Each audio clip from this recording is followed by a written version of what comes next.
Is good, everyone. This is your host, Deanna Radulescu with Label Free. To live your best life, you must live label free. And I'm back with another incredible guest. My next guest is a certified somatica sex and intimacy coach, sexological body worker, holistic pelvic care practitioner, tantra educator, and somatic experiencing trauma practitioner. Please welcome Xanet. Did I say that right? Xanet. Xanet.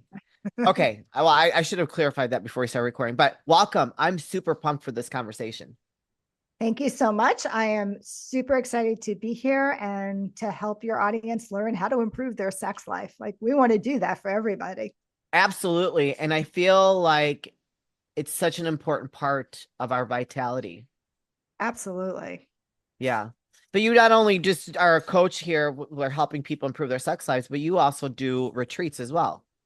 Yeah. I mean, my main focus these days are really helping couples, a lot of whom are in sexless marriages, through my retreat process to Okay. really help them learn how to reconnect, to refine intimacy, to heal the wounds that have brought them into a place where they're in a sexless marriage. And I do that really in like a private retreat setting over 4 or 5 days. I love that. So let's kind of back up a little bit. And why don't we tell the audience a little bit the reason why you stepped into this field and into this and being passionate about helping people reconnect in their relationships. Yeah, well, so I have the experience of what it's like to live in a sexless marriage for over 26 years, right? 26 years is a long period of time. Yeah, that's crazy. I would probably Yeah, have to kill that person or my like I'd be out. I'm sorry, I'd be out. Like, sorry, peace. Sorry. peace out. Um, and so, and I have my own reasons for it. A lot of it was around my own sexual wounding and some experiences I had growing up and even as a young woman.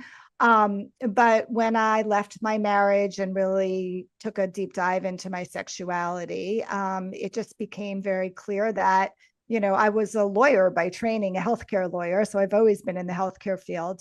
But it became very clear that as I started healing my wounds and opening myself up to sexuality, that this is really what I was most passionate about in the world, and that I really wanted to help other people and other couples, women, couples, men, to be able to come into contact with their sexuality because it's such a powerful and important part of who we are. Yeah, no. Yeah. I think that it's very healthy to have Mm-hmm. a good sex drive. I think it's very healthy to connect with your partner in that way. I've been very free with my sexuality for as long as I can remember. Like I kind of lead with that in a lot of ways, which is not always good. I know that, but it's been a very powerful part of my life Mm-hmm. in my relationships. So when I talk to someone or hear someone that's in a sexless marriage, I'm just like, oh my God, how could you do that? Right, right. Like I'm like my husband has been working so much, like we haven't been connecting as often as we'd like, and I'm bringing it up. Like, okay, what's going on here? Like we got to make some time. Like I'm pushing it because I'm like, okay, I'm time's ticking. I said either you're gonna take care of me or else I'm gonna go find it somewhere else. And I think what that's a really important point that you're bringing up, right? Like, Yeah, you have to make sex a priority. yeah, That's very, very important in the relationship in order to be able to sustain it over the long term, especially in long-term relationships, because we get into all of our crazy like patterns. And then it just becomes like very low on the to-do list, right? yeah. And where we want to elevate that in order to be able to have a healthy long-term relationship and a healthy sexual relationship. What would you say that happens? I mean, yeah, life's happening, right? But when two people are in a relationship, they met, they found love, they got married or whatever, not married, they're together, and that sexual physical connection slowly dies out over time. Yeah. Why So, does that happen? Why do people not prioritize that? well, I think there's two things that happen. One is like, in the beginning of a relationship, we have all of this new sexual relationship energy, all of our hormones that are flowing. We want to have sex all the time. That's very normal. That's Mother Nature's way to make sure that, we're procreating Yeah. essentially. But that energy normally drops after 18 months.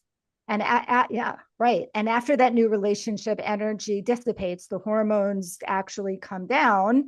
We actually are in a different place within the relationship itself. So part of what happens is like, oh, I just don't feel horny anymore. It's not like I'm not attracted to my partner, but that Yeah. surge that we had just goes away. And that's normal. But a Mm. lot of couples get stuck in that fear of like, oh, I'm not as attracted to her anymore. I'm not attracted to him as anymore. And I'm not sure exactly, what to do. And so I think that's part of like the beginning of the frustrations that I see that couples have. And then I think the second piece of it, which is probably more prevalent, especially for couples that are in long-term marriages, when they show up at my doorstep, is that not having sex, Deanna, is usually a symptom of other issues that are going on in the marriage itself. Yeah. Right. So the fact that they're not having sex is probably related to the fact that the emotional connection isn't that secure. The emotional safety isn't there, that there's been arguments and conflicts that have never been repaired. They haven't done the emotional work. And so they start feeling more and more like roommates, Yeah. and rather than like lovers. So that's a huge issue. And it's kind of normal in a long-term relationship, unfortunately, right? But if you don't have the tools to fix it, which I definitely provide to all of my clients, right, then you kind of get in this situation where we've had a fight, and then we've had another fight and another fight, we've never repaired it, and all of a sudden we're pissed off at each other and we don't want to have sex with each other, Yeah. right? Yeah. Huh. And I feel like that cycle can create other trauma within the psyche that Totally. disconnects you even further. So not only are you not having sex, connecting on that physical level, but you're also creating other traumas underneath that, not connecting. Yeah, I mean, it's, when you're feeling disconnected from your partner, if you don't feel emotionally safe, this one person who you're supposed to have the most secure attachment with, right? Yeah. That can trigger a childhood wound and a childhood attachment wound, right?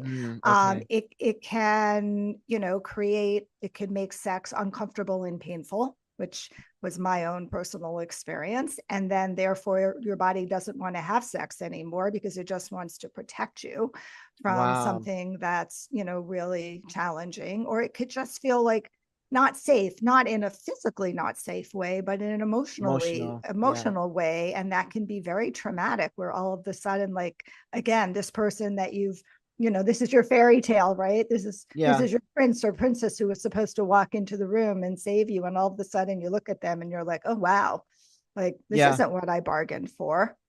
So, I think that does create a lot of disconnection and more traumatic experiences for couples. And so when you allow that to happen for an extended period of time, like yourself, Yeah. what there's got to be something that erodes in us because it's like Yeah. you're not watering a plant. You gotta like Yeah. this is what I tell my no, I'm serious. I tell my husband, I'm like, listen, like you gotta look at this like you have to water this because if you don't water it, it will die. And I'm thirsty. I love that. Because I really believe that like you have to make the effort. And even if you're tired or whatever, like things come up, I get that, but there you have to make that effort and make that like a priority just to kind of and there's like the not only the physical but the emotional, but it also I just think it's so good for your body, like it's healthy. Yeah, I mean, there's all sorts of reasons why we should be having sex. There's all sorts of hormones that get released. There's Yeah. cortisol that gets released. Those are all really important, for our health. Orgasms have a lot of health benefits to them, as well. But, when you're in this very, very long dry period, 26 years was a long period. Yeah, I think that it really has a huge impact for many women on their psyche. I mean, I just worked with a couple. They've been married over 20 years. They haven't had sex, 30 years. They haven't had sex in 15 or so.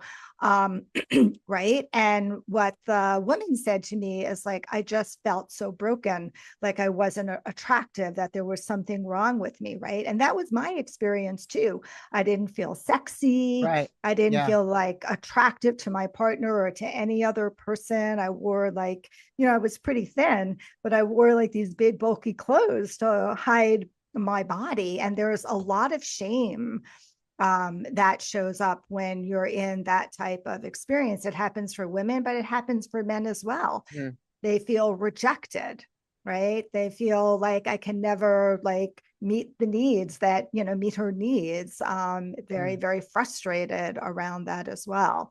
So it's not good for either party. It does really have a very significant impact. So I think it's really important that when there are issues, that people really address them much sooner than later, because they don't go away by themselves. They Yeah. just get worse and worse and worse as you end up having sex less and less and less frequently. Yeah. And do you feel that, or in your experience with the people that you work with, they're not having the conversation around why they're not having sex? Totally. Not only they're not having the conversation about why they're not having sex, they're not even having a conversation about sex, which is part of the problem, right? They've never even had the conversation about what, this couple I just worked with, like they never even talked about what they like and what they didn't like until they Oh showed my up in goodness. my office, right?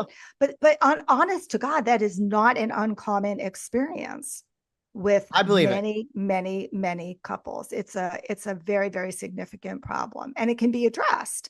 Um, but if you don't realize that it's a problem or you don't address it, then again, you just like throw it under the rug and you never have a solution to it, and things will just continue to deteriorate. Yeah. And I feel like it's like we're so programmed that the we're not supposed to talk about sex because it's, taboo, right? I mean, Right. they teach us sex education in school, but they don't really ever talk about the importance of having a healthy, nurturing, loving sexual relationship and the importance of it in your marriage or relationships to keep it healthy long term. And I think it kind of starts like at the foundational level of how we change that idea of it's okay to talk about it. It's okay to say that you want certain things, that you need this from your partner. I'm certainly not shy about it, clearly. And I think more women should feel comfortable being that way. I don't feel bad or like ashamed. Like, no, I'm a healthy, vibrant individual and I want to have all the feels. Yeah, absolutely. And I think another important point is, and I talk about this in the free gift that your folks are going to get who listen to this, is that we also need to redefine what sex is, Mm, mm. right? Because we have this very, very narrow view of what sex is, which is Labeled. basically Yeah. sexual. Exactly. There Yeah. you go. Sexual intercourse. That's it. If you're not having sexual intercourse, you're not having sex. And that's not true. There's Yeah. lots of different ways to connect with your partner sexually. And some of it doesn't even involve touch, right?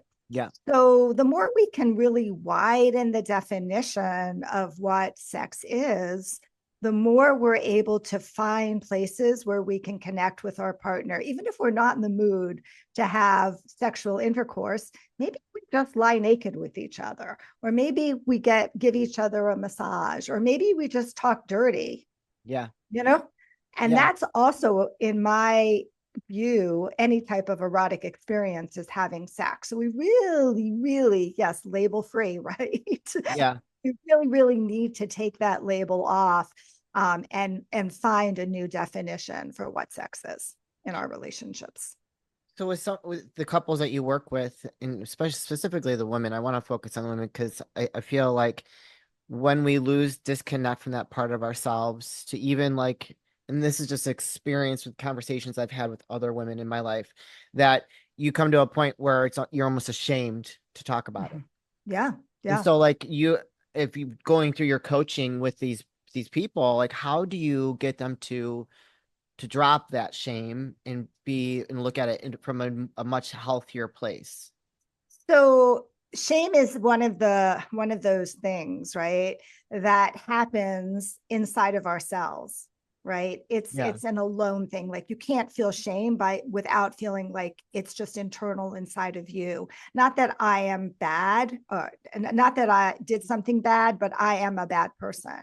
Right. And the best way to start to really dissipate shame is to talk about it, right? When we talk about it, when we bring light into it, when we bring it into the open, we start normalizing it.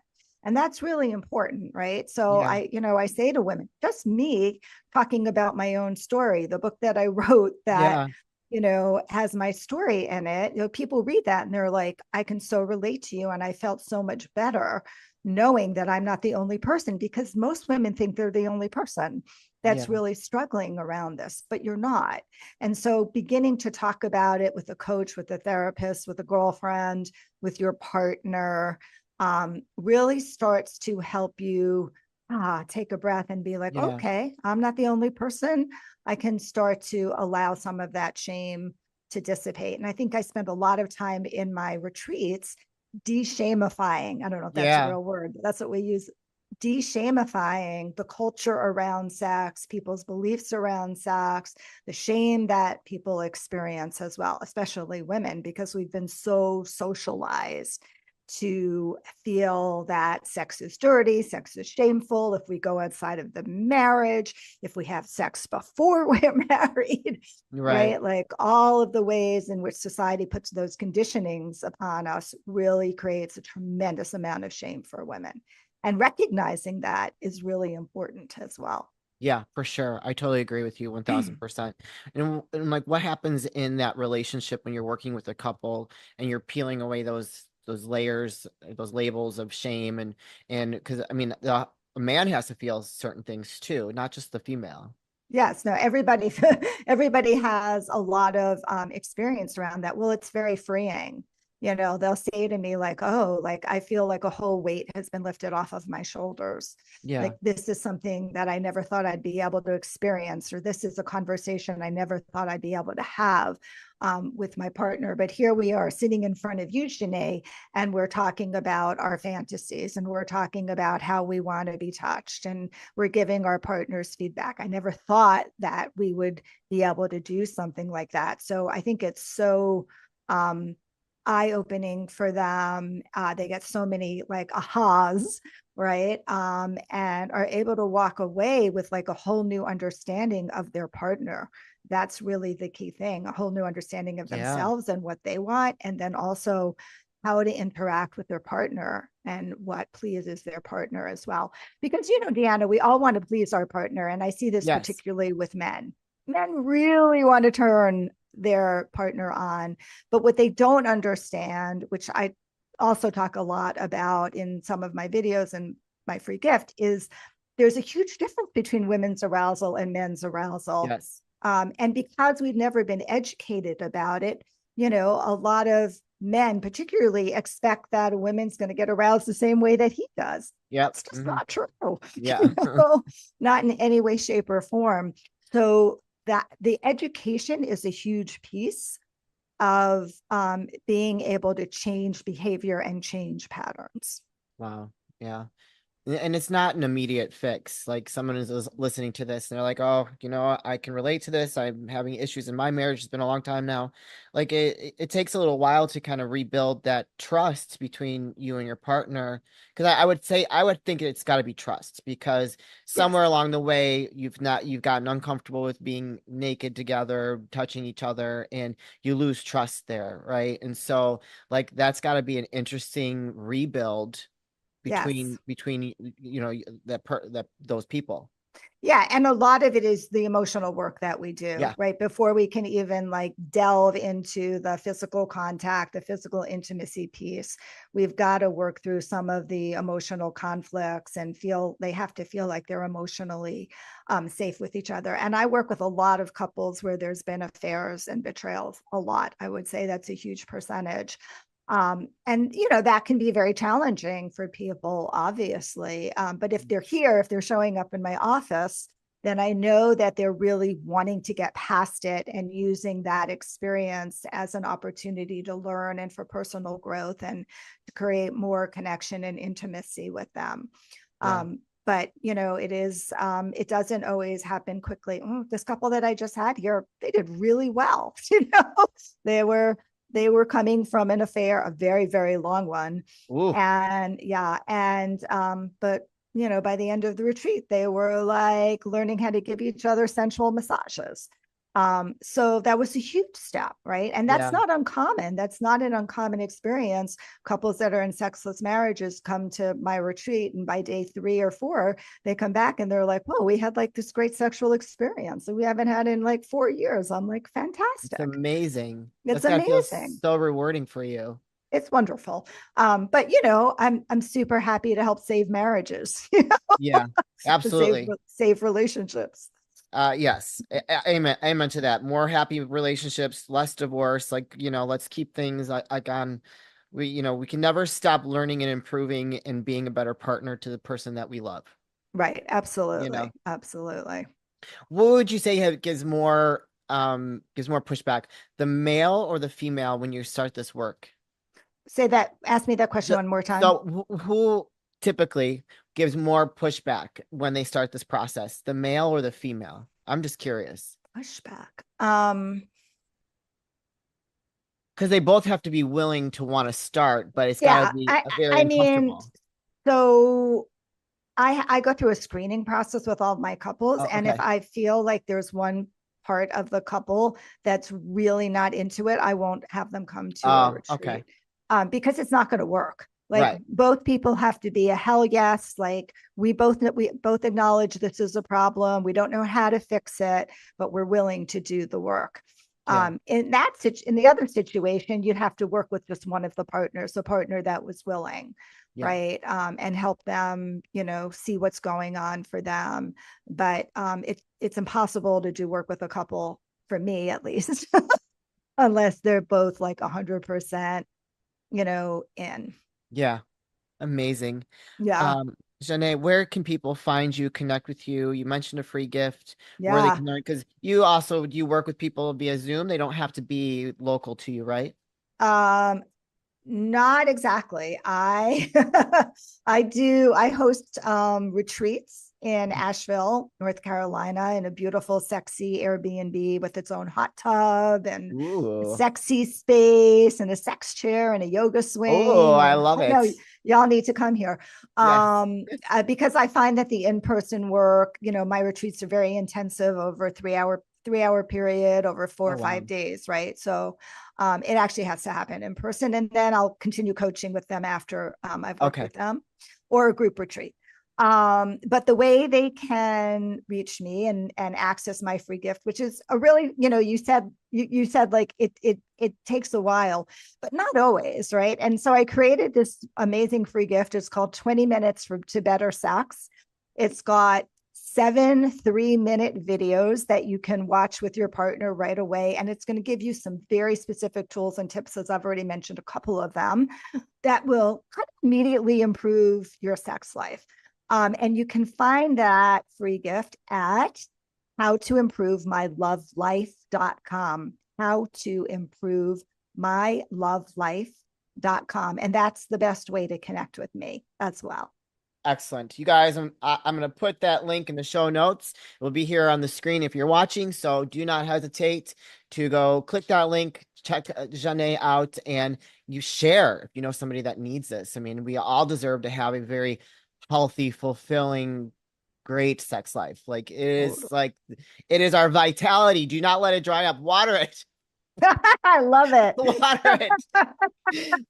Because if you're thirsty, you got to get it somewhere. No, I'm You kidding. got Yeah. to get your water. You got to get your drinks in. No, that's very, That's very important.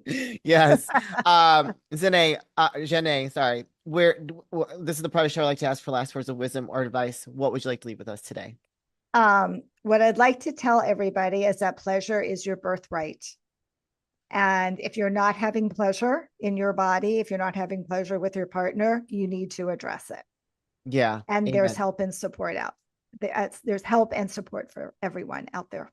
Yes, I love that. Well, thank you so much for sharing your gifts and having these open dialogues and conversations so that people know that there's someone like you out there that can help them if they're experiencing this loveless relationships because that I can't even imagine what that would feel like over time. I just in my mind, that would destroy me. You know, like you would lose part of yourself as a woman, Yeah. and like I think all women want to feel desired, and so to be in that situation has got to be so terrible. So reach out to her if you're experiencing that. But thank you so much for being an incredible guest. We appreciate you. Thank you so much for hosting this great podcast. Thank you. You guys, this is your host, Deanna Radulescu with Label Free. To live your best life, you must live label free. As always, don't forget to subscribe, follow, rate, review, comment, share, all those good things. And I'll be back soon with more dynamic guests.